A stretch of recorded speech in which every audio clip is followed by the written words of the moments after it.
Kumusta mga kabasketball? Super Chris TV, nagbabalik po uli sa inyo. Pag-usapan natin ng ating Team Gilas Pilipinas. Ayan, at kinumpirma nitong si SBP Executive Director Erica D. Yung pong 40 na man pool ng ating Team Gilas. Recently ay naidagdag nga dyan itong si Coach Tim Cone, itong sina Japet Aguilar at Mason Amos. Pero possibility mga kabasketball na madagdagan pa yan dahil nakita naman natin yung roster ng ating Gilas, marami tayong mga injury at merong ibang mga players na hindi magiging available. And good news, yung ating ibang mga players dyan ay makakabalik na. Kagaya nitong sina AJ Edu at si Japet Aguilar. Habang ito naman si Justin Brownlee, expected na magbabalik to dito sa ating Team Gilas para maglaro dito sa Olympic Qualifying Tournament. At kinumpirma nga rin po yan nitong SBP. Kasabay po ng pag-agree nitong si Benny Boatwright na maging naturalized players nitong ating Team Gilas. So magiging backup po siya nitong si Justin Brownlee.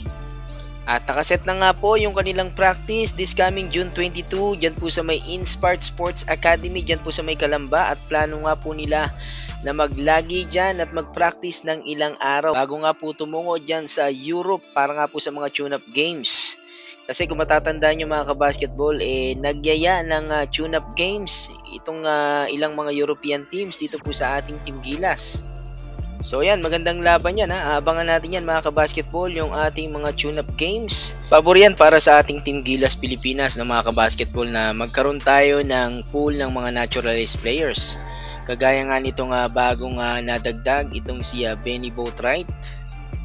Pabor yan dito sa ating Team Gilas mga kabasketball na magkaroon tayo ng maraming naturalized players.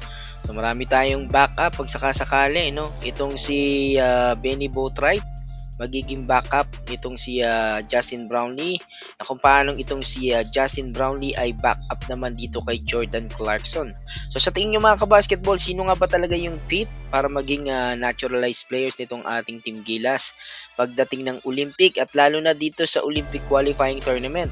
So sa tingin nyo ba ay isang big man na kagaya nitong si Benny Boatwright na dominated, no, yung ilalim, no? Magaling dumipensa at merong shooting sa labas. Kasi lagi nga tayo nagkakaproblema sa big man. Although marami tayong big man ngayon, maglalaro itong si AJ at si Kai Soto. Nandyan din itong si Junmar Fajardo. O sa tingin nyo mga kabasketball, stick na tayo with Justin Brownlee, no? Kailangan natin ng isang magaling na wingman or power forward. So nakita nyo naman yung kanyang performance nung Southeast Asian Games at nitong Asian Games.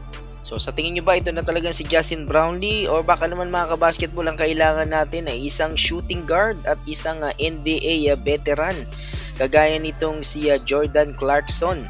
Actually marami tayong mga players dyan, no? Hindi nawawala sa request ng ating mga kababayan at nating mga Gilas fans.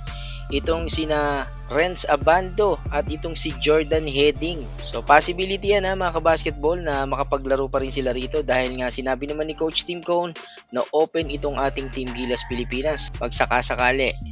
And good news mga kabasketball, sa nilalaro ngayon itong si Kai Soto dyan sa may Japan. At sa tingin natin ay mukhang handang-handa na itong si Kai Soto para maglaro dito sa Olympic Qualifying Tournament.